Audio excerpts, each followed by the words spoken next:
Einen wunderschönen guten Tag zusammen. Ja Leute, wir haben heute etwas Außergewöhnliches vor, weil wir gehen uns eine richtig billige E-Gitarre kaufen.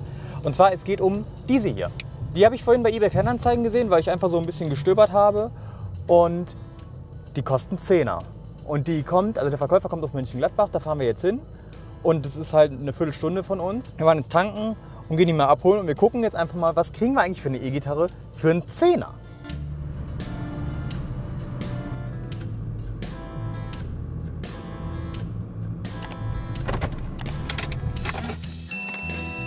Los geht's. 1 Minute 37 Sekunden später.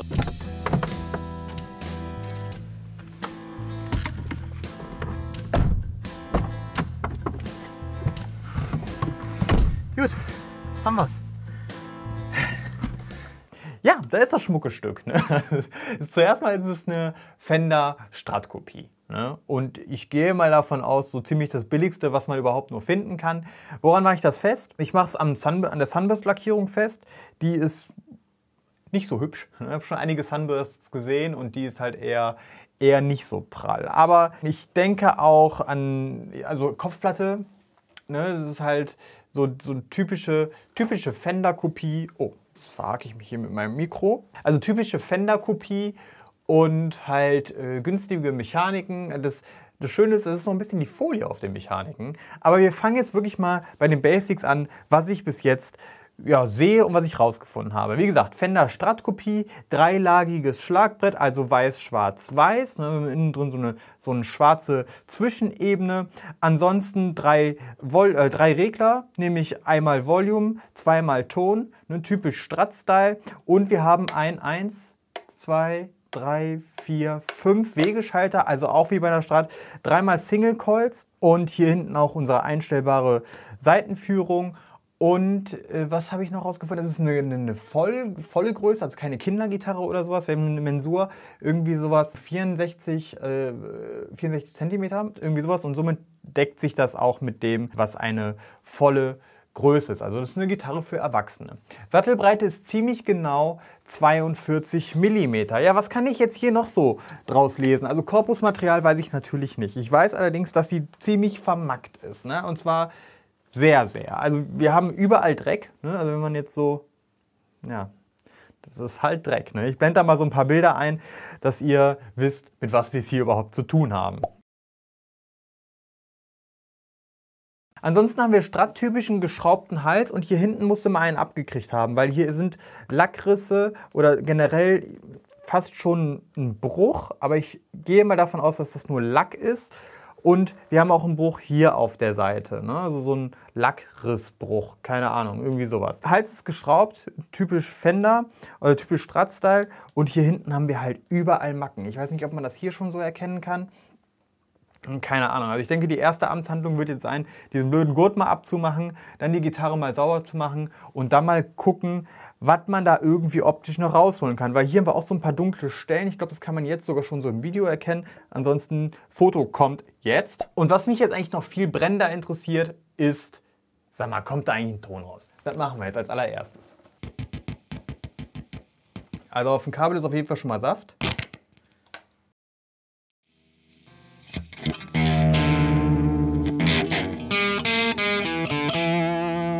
Ton kommt raus. So, wir stimmen das Ding jetzt einfach mal durch. Okay, die Mechaniken laufen auf jeden Fall schon mal flüssiger, als ich befürchtet hatte.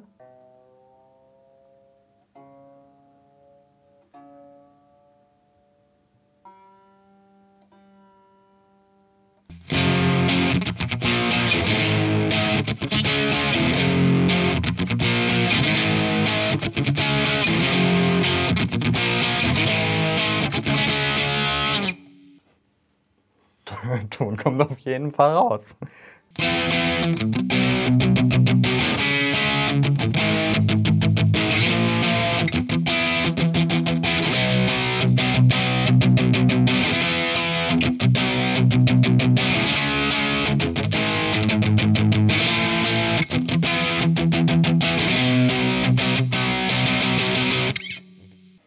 Ja, ja.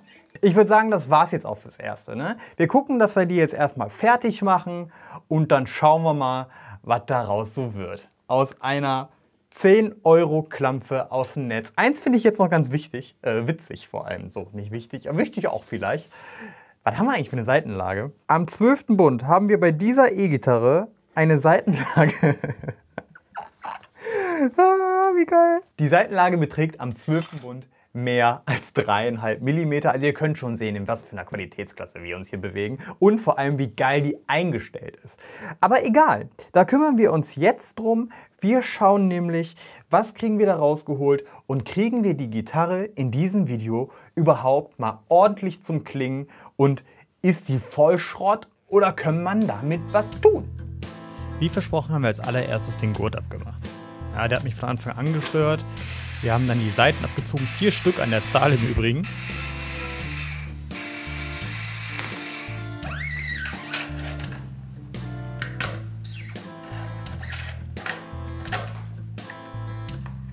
Dann haben wir die kleinen Seitenreiter abgemacht. Das habe ich aus diesem Grund gemacht, weil man kann es hier schon mal ein bisschen sehen. Da wo gerade mein Finger ist, da ist eine Seite, die ist abgerissen. Und ich habe mir einfach eingebildet, dass genau da sieht man sie, dass es leichter ist, wenn man die Seitenreiter dann abgemacht habe, um die Seite dann von unten hindurchzustecken. Dann ging die nicht durch die Schlitze da durch, also habe ich die hintere Plastikabdeckung eben noch auch kurz abgeschraubt.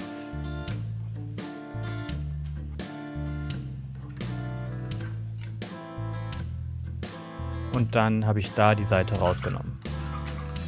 Wo ich dann schon einmal dabei bin, kurz die Gitarre sauber gemacht.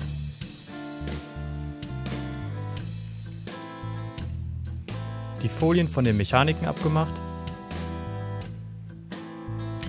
Dann waren einige Schrauben lose, die habe ich nochmal kurz nachgezogen. Vorsichtig sein, weil sonst dreht man die Bohrlöcher rund. Ja, und dann natürlich direkt in einem Wisch, also im wahrsten Sinne des Wortes, die Mechaniken sauber gemacht. Das gleiche auch vorne, also das ist jetzt Vorbereitung zum Saubermachen.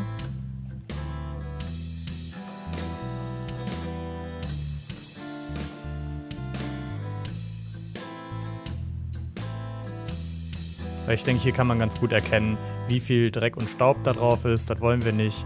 Also mal eben kurz mit dem Lappen drüber. Und dann geht das wieder.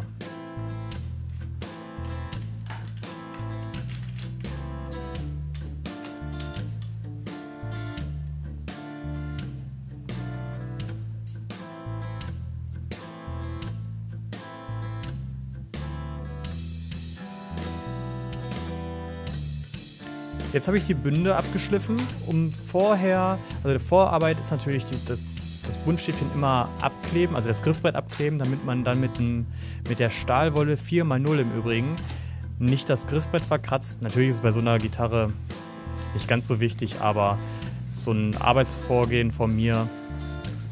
Danach dann das Griffbrett mit Lemon Oil behandelt.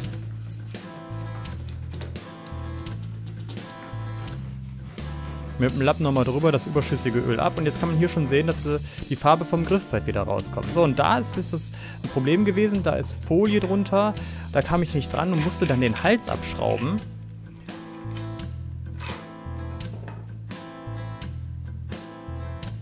Und dann war da die Folie, die ich ganz gut abziehen konnte.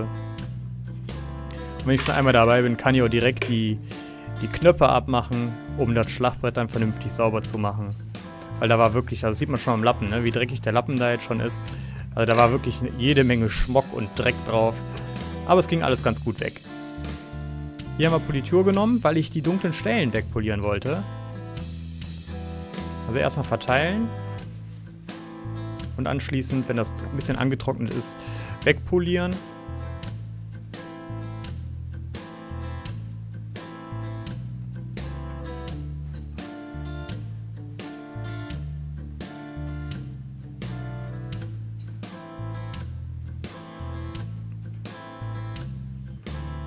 Ja, jetzt glänzt die Gitarre, aber die dunklen Stellen sind immer noch da.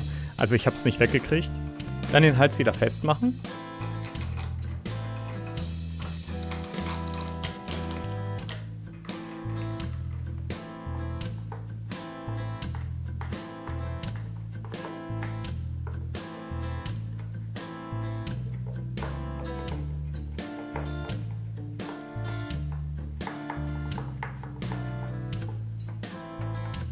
Die kleinen Seitenreiterchen wieder drauf.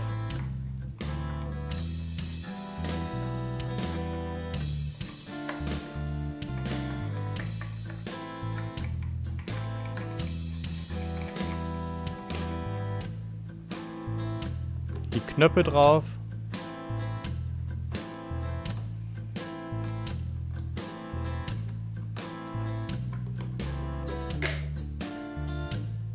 Und jetzt ging es schon los mit dem Seiten draufziehen. Ne?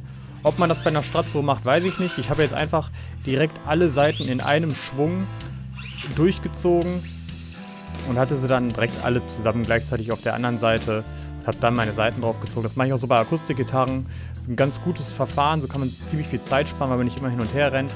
Direkt alle Seiten auf einem durch, siehst du? Und jetzt sind die direkt alle auf der einen Seite, alle zusammen.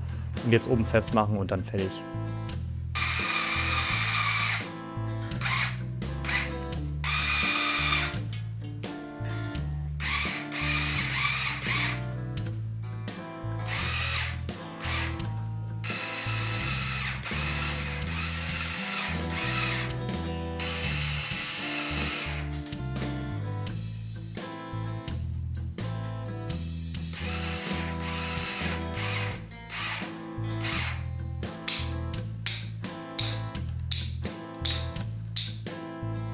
Nachdem ich die Seiten dann draufgezogen habe, habe ich das gesehen. Also wir haben eine Seitenlage, die sich nicht verbessert hat im Vergleich zu vorher.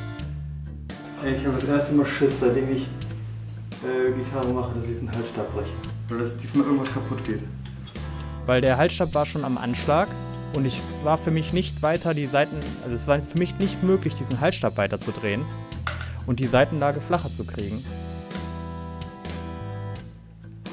Also Hals wieder ab, weil ich davon ausgegangen bin, dass der Winkel nicht stimmt. Weil hier ist das Problem. Da muss höher. Aber ich weiß nicht wie viel. Was ist denn, wenn du wirklich Papier nimmst, wie zum Beispiel die E-Gitarren-Seitenverpackung? Das klemmst du dann runter. Faltest du? Eigentlich hier, ne? Mhm. Würde ich auch sagen. Ich kann mir vorstellen, dass das jetzt funktioniert.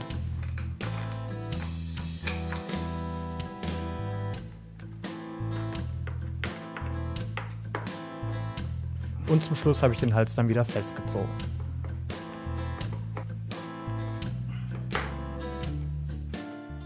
Ja, da sind wir und hier ist das gute Stück und zuerst mal muss ich sagen, ich weiß natürlich auch, dass das mit dieser Papiergeschichte hier unten drunter nicht das Gelbe vom Ei ist. Ja? Aber es ging mir darum zu gucken, ob das vielleicht wirklich Halswinkel sein kann. Ich bin mir ganz, ganz sicher, dass da draußen Leute sagen, bist du denn das wahnsinnig fetter Beute?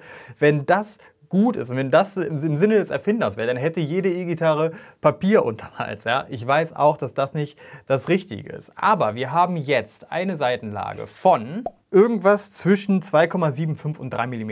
Immer noch vollste Katastrophe. Aber ich konnte das wirklich nicht flacher einstellen. Ja? Also da muss noch irgendwas anderes sein. Ich habe den Hals versucht einzustellen, der hat auch geknackt. Ja? Also die Schraube war am Ende und da ging gar nichts mehr. Woran das liegt, ich habe keine Ahnung. Aber wir haben jetzt auf jeden Fall schon mal 6 Seiten. Wir haben die Bünde poliert und ich habe die bunt reingemacht. Ne? Hier hinten mit den Seitenreitern ist die jetzt bunt rein und ich habe da hinten das gemacht, was ich konnte. Ja? Also ich bin kein Gitarrenbauer, aber ich habe es einfach mal versucht und geguckt, dass die halbwegs spielbar ist. Und die hören wir uns jetzt einfach mal an.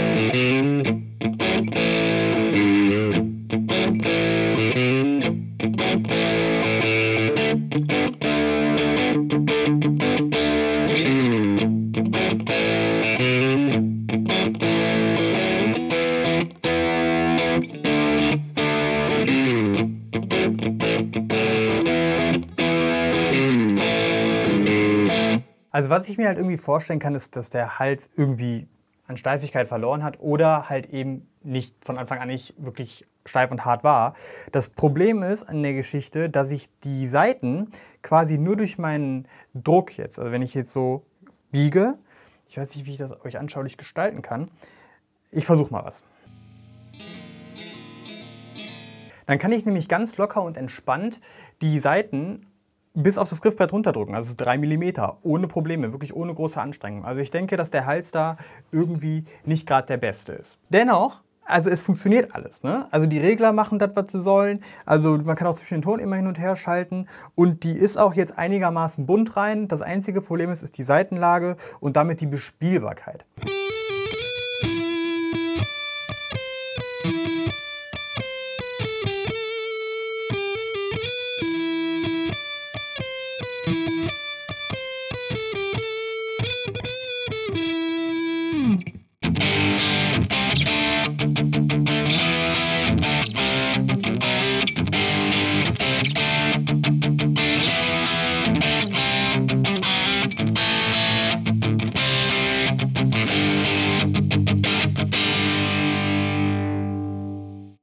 So, jetzt liegt es natürlich an euch. Also, was heißt natürlich? Ich würde mich freuen, wenn ihr mal einen Kommentar schreiben könnt oder macht, ob ihr Bock auf dieses Projekt habt. Ne? Also meiner Meinung nach ist das Problem der Hals und damit eben diese komplette Bespielbarkeit, ne, was damit zusammenhängt. Ich kann mir allerdings vorstellen, hier ein richtiges Projekt draus zu bauen. Ja? Also so ein richtig mal, auf Deutsch gesagt, Kohle in die Hand nehmen, um zu gucken, was kann man eigentlich aus diesem Ding rausholen. Also Korpus behalten und dann so ziemlich alles ändern. So als meine Idee. Also mal einen anderen Hals oder das Ding mal mit dem Ding mal zu einem Gitarrenbauer gehen und mit denen mal sprechen. Sag mal, was kann man da machen? Oder vernünftige Fender-Ton immer rein, vernünftige Elektronik. Vielleicht dieses Tremolo-System mal fixieren, weil ich mir auch vorstelle, dass das nicht gerade das beste Tremolo-System ist, was hier drin ist. Schreibt doch mal in die Kommentare, ob ihr Bock auf so ein Projekt habt oder ob ihr sagt, nee, interessiert mich eigentlich nicht, mach mal lieber irgendwas, was gerade aktuell ist und mal irgendwie eine andere Klampfe. Schreibt das auch mal drunter. Das würde mich auf jeden Fall sehr interessieren und dann können wir mal gucken, wo das so hingeht. Also was ich auf jeden Fall weiß, ist, dass hier diese Lackrisse definitiv nur Lackrisse sind. Ne? Hier am Hals, Korpusübergang, das ist nicht gebrochen, das sind reine Lackrisse. Gut, dann sind wir fürs Erste durch und ich schaue mir dann die Kommentare an und guck mal, was da so zusammenkommt, was da für Kommentare sind und dann sehen wir uns entweder wieder bei einem weiteren Projektvideo dazu oder bei einem ganz anderen Video zu einer anderen Gitarre. Gut, dann sind wir jetzt durch hier mit der 10 € Strat aus eBay Kleinanzeigen. Ich hoffe, euch hat dieses kleine Video gefallen. Ich würde mich freuen, wenn ihr dabei seid. Haut da rein, abgehen. Ciao.